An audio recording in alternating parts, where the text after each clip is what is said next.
Ya. Berdiri. Beri salam. Assalamualaikum warahmatullahi wabarakatuh. Waalaikumsalam warahmatullahi wabarakatuh. Silakan duduk. Gimana kabar hari ini? Alhamdulillah hari ini.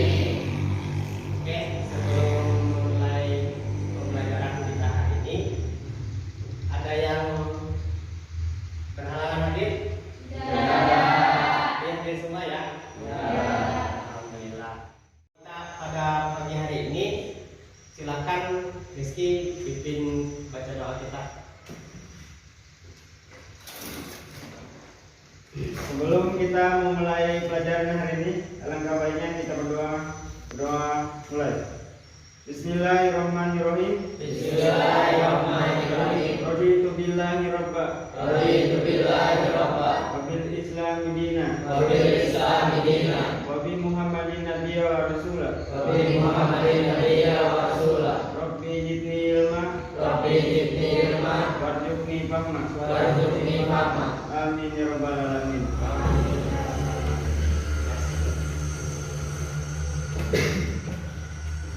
Baik, terima kasih atas waktunya Rizky telah membimbing doa untuk kita memulai pembelajaran hari ini. Mudah-mudahan dengan berdoa kita bisa mendapatkan kemudahan dalam menuntut ilmu ini. Amin ya rabbal alamin. Untuk kegiatan awal kita pada hari ini, mari kita sama-sama memulai kebiasaan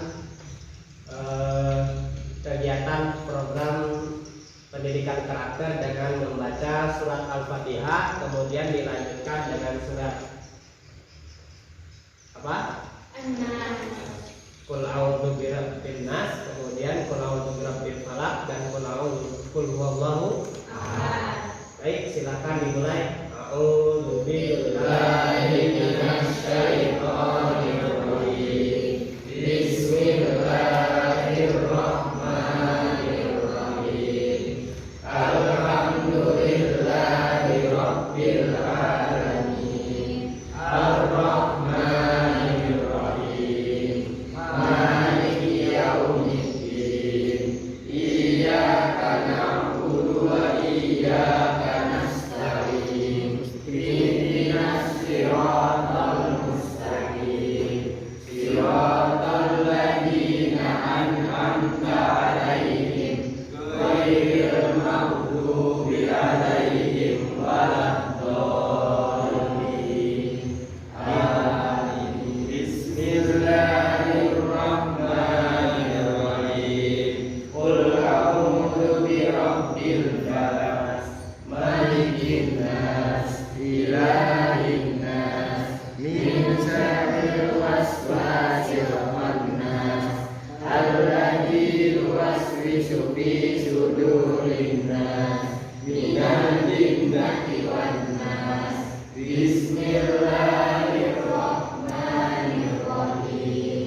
Qul a'udzu birabbil falaq, min syarri ma khalaq, wa min syarri ghasiqin idza waqab, wa min syarri naffasati fil 'uqad, wa min syarri hasidin idza hasad. Bismillahirrahmanirrahim. Qul huwallahu ahad, Allahus samad, lam yalid wa lam yulad, wa lam yakul lahu kufuwan ahad. Shadaqallahul azim. Oke, sebelum kita memulai belajar, silakan dikeluarkan bukunya. alat-alat tulisnya. Kemudian dicek kiri kanannya apakah ada sampahnya, dilihatin, kalau ada diambilin, kalau tidak ada ya alhamdulillah, berarti kalian sudah dinyatakan siap untuk memulai pembelajaran pada pagi hari ini. Nah, sebelum kita memulai pembelajaran, nanti saya akan tes dulu apakah kalian ini siap atau tidak, fokus atau tidak. Apakah kalian sudah siap? Siap. Apakah kalian sudah siap? Siap. Apakah kalian sudah siap? Siap. Apakah kalian masih semangat? Masih. Mana semangatku? Ini semangatku. Mana semangatku? Ini semangatku. Tepuk semangat.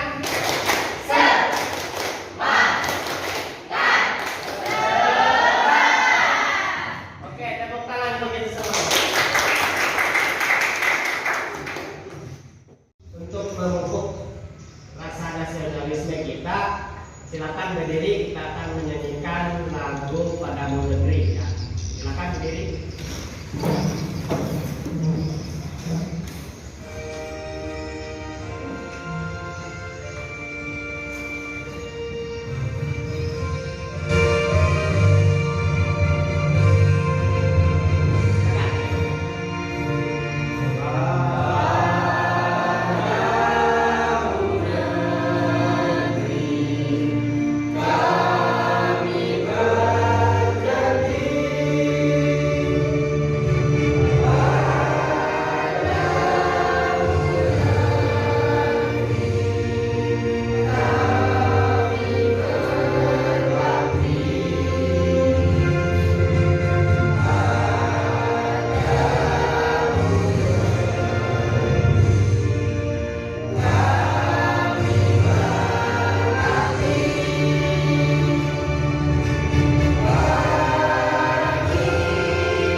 Ya, silakan duduk. Oke, kalian masih ingat pembelajaran kita pada pekan yang lalu? Masih. Materinya tentang apa? Tentang musik. Dan sucinya dari apa tadi? Positif tentang hadas kecil dan hadas besar. Oke, dari kotoran, najis dan kotoran ya. Hadas kecil dan Hadas besar. Najis yang kecil dan najis yang Besar. Oke, untuk pembelajaran kita pada saat ini, Bapak akan menjelaskan tentang tata cara penyelenggaraan jenazah. Nah,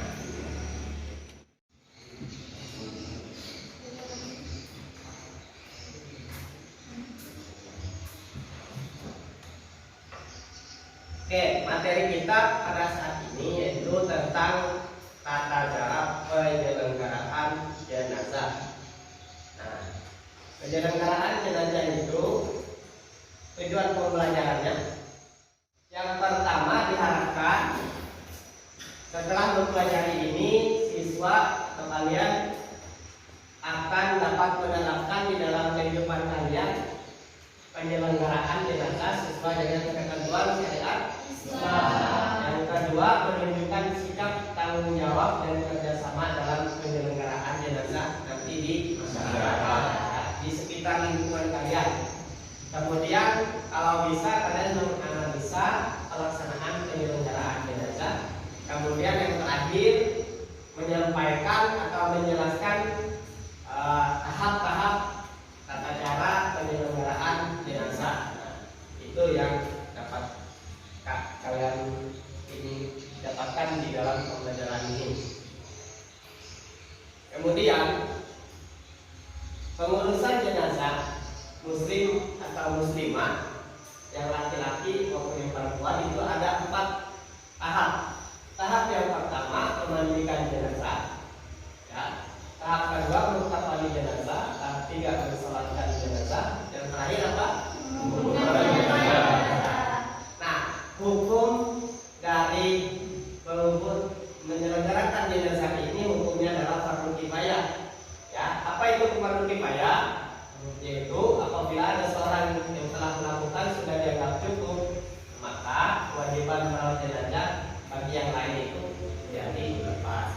Artinya misalkan di dalam masyarakat itu tidak ada yang mampu untuk menyelenggarakan, hanya ada satu orang, tapi dia mampu cukup berarti. Kalau tidak ada sama sekali, maka semuanya berdosa. Oleh karena itu, kalian diharapkan mampu untuk menyelenggarakan jenazah. Ya. Pada tahap kali ini, kalian hanya kita akan melakukan prosesi atau prosedur pembelajaran memandikan jenazah. Oleh karena itu, untuk memandikan jenazah ini, Bapak akan tayangkan video mengenai tata cara memandikan jenazah. Assalamualaikum warahmatullahi wabarakatuh. Allah Subhanahu wa taala berfirman dalam Al-Qur'an surat Ali Imran ayat 185. A'udzu billahi minasy syaithanir rajim. Kullu nafsin dha'iqatul maut wa innama tuwaffawna ujurakum yawmal qiyamah. Tiap-tiap malam. Dalam hadis yang diriwayatkan oleh At-Tirmidzi yang disahihkan oleh Ibnu Hibban, Rasulullah sallallahu alaihi wasallam bersabda, "Aktiru biqahadil ladzatil maut." Rawahu Tirmidzi wa sahahahu Ibnu Hibban. Banyak-banyaklah kamu mengingat hal yang memutuskan, menyedekapkan tangan dan meluruskan kakinya. Kedua, menutupnya dengan kain. Ketiga, memandikannya. Keempat, mengapaninya. Kelima, menyolatkannya. Dan keenam, menguburkannya. Pada peragaan ini akan ditampilkan tata cara memandikan, mengapani, dan menyolatkan jenazah yang insya Allah sesuai. Itu ada 3 ember, 3 baskom ya. Air biasa secukupnya, Yang biasa yang enggak ada campurannya.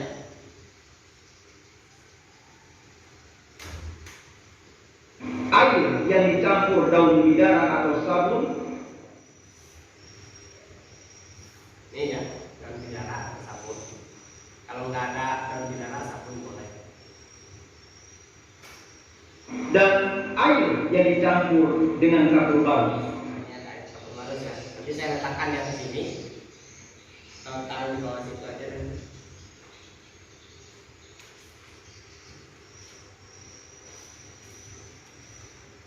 di ketiga sabun ini. Letakkanlah jenazah di tempat yang disediakan, sebaiknya di tempat tertutup.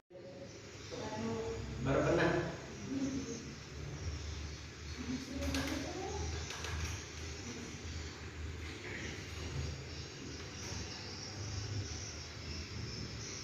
Kalau sudah meninggal ya kayak gitu. Saat dibawa. Kain penutup jenazah dilepas, sedangkan bagian kemaluan ditutup dengan kain atau lainnya. Nah kalau yang perempuan itu full tutup badan. Dan mengeluarkan dan membersihkan kotoran jenazah lebih dahulu. Nah, sambil menjelaskan. Jadi setelah awal itu setelah jenazah diletakkan, kalau ada air tadi, air biasa itu digunakan untuk mengeluarkan kotoran yang ada di dalam perutnya. Cara mengeluarkannya nanti kita akan praktek ya, mengeluarkannya. Misalkan ada jenazah, jenazahnya siapa tadi? Hal ini berdasarkan hadis Nabi, "Ibda'na bimayamiha wa mawadi'il wudu'iha." Rawahul jamaah.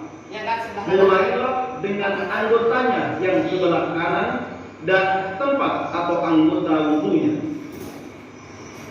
Setelah itu, mandikanlah dengan bilangan gasal 3, 5 kali atau lebih dari itu dengan air biasa, air yang diberi daun bidara atau sabun, dan pada kali yang terakhir disiram dengan air yang diberikan Umar. Sebelah Hal kirinya ini berdasarkan hadis Nabi Sallallahu Alaihi Wasallam, "Irsilna salatan au khamsan au aktsar." ya, sebelum wudhu mulai dari tangannya sambil diwudukan. Dia kan nggak bisa wudhu, kita yang mewudukan wudhu dari ujung tangan sampai siku, ya. Kemudian mulutnya digosok-gosok kayak gini, mukanya dilap kayak gini, kemudian disiram air. Mewudukannya itu pakai air kapur barus tadi, ya. Nah, apa guna air kapur barus itu? Kapur barus itu untuk membuat pembusukan daging itu menjadi lambat, bukan tidak bisa busuk, lambat kita. Yang semula busuknya bisa 1 jam. Ini akan saya bagi 2 kelompok, kelompok putra dan kelompok putri. Silakan membuat lingkaran, ya, melingkar, saling berhadap-hadapan, ya, berhadap-hadapan. Sebelah sini, ya, keluar dulu, ya, melingkar tidak di situ atau di sini. Nah, oke, silakan pejamkan matanya. Pejamkan matanya, angkat tangan kanan, pejamkan mata, tunjuk koordinator kelompok. Tunjuk koordinator kelompok. Iya. Ini sebagai saksi Indri. Turun. Silakan lihat siapa yang ditunjuk oleh kawan-kawan Indri. Iya, Aisyah. Kemudian yang laki-laki, Pik, lihatin Pik, siapa Pik? Yang ditunjuk Pik? Yang banyak siapa? Oh, Ahmad, ya. Silakan turun. Yang sebelah sini Ahmad, yang sebelah sini Aisyah. Oke. Diskusinya. Yuk teman-teman, silahkan maju untuk berdiskusi terlebih dahulu. Oleh Bapak kan memandikan mayat, yang perlu disiapkan cuma air biasa, enggak. Pertama kita butuhkan ember sama gayung, air, ada daun bidara, bisa diganti sama apa, sabun. Jadi diskusi kita masih tentang memandikan jenazah. Nah, itu memakai 3 macam air. Pertama, air biasa, air dari daun bidara, dan air dari kapur barus. Atau kalau tidak ada kapur barus, dengan sabun. Nah, teman-teman, kira-kira kita penyiramannya sebanyak bisa 3 kali, 5 kali, atau 7 kali. Ini memandikan jenazah dengan menggunakan air biasa, air daun bidara, dan air kapur barus sebanyak 3 kali bagian kanan. Kanan juga dipegang, campur tangannya sini. Kemudian sebelah kirinya lagi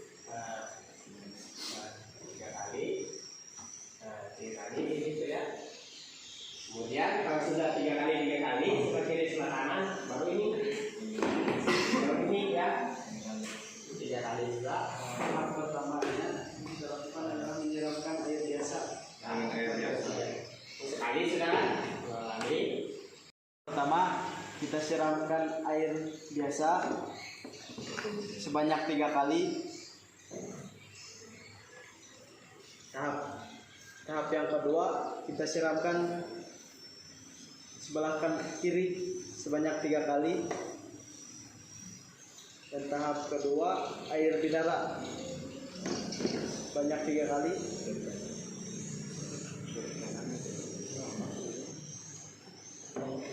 Dan selanjutnya ya, tiga kali. Dan yang terakhir air kapur barus sebanyak 3 kali. Sebelah kirinya juga.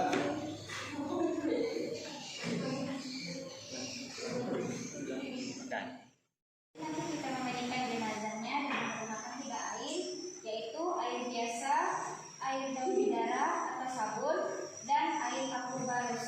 Nah, yang pertama yaitu kita membersihkan kotoran-kotorannya dengan menggunakan air biasa. Bisa diangkat kepalanya.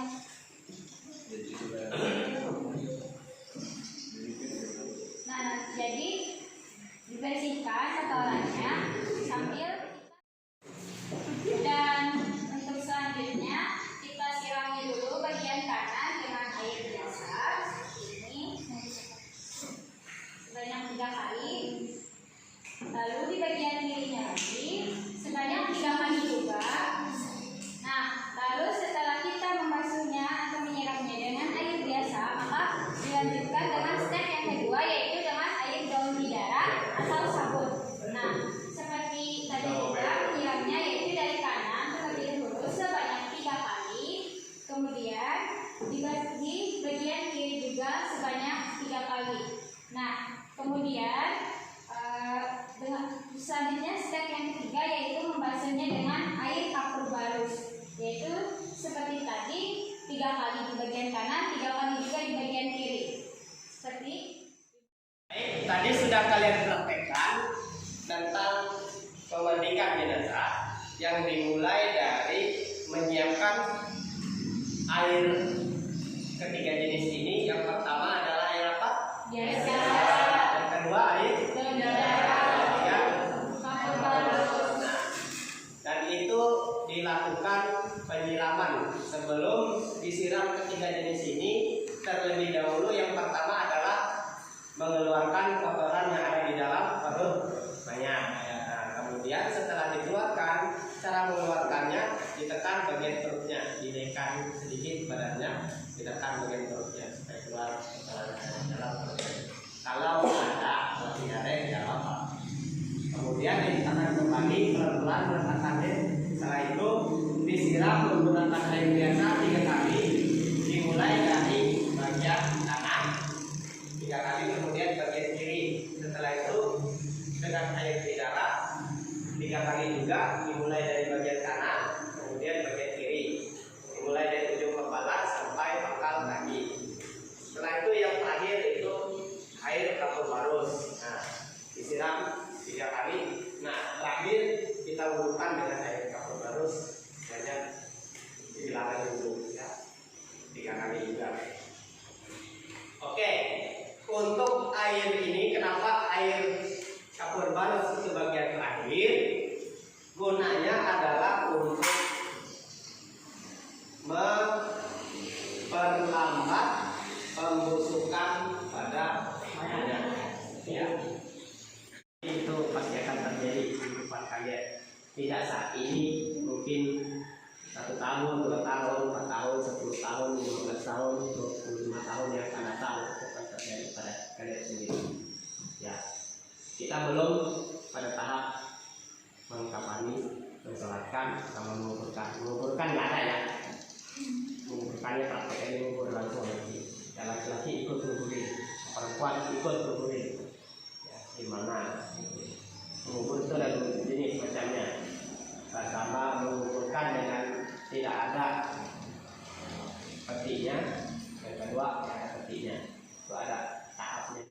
Untuk pembelajaran berikutnya kita akan melakukan praktek penyelenggaraan jenazah bagian B, yaitu mengkafani jenazah. Nah, mudah-mudahan kalian mengikutinya, tidak ada lagi materi yang tertinggal.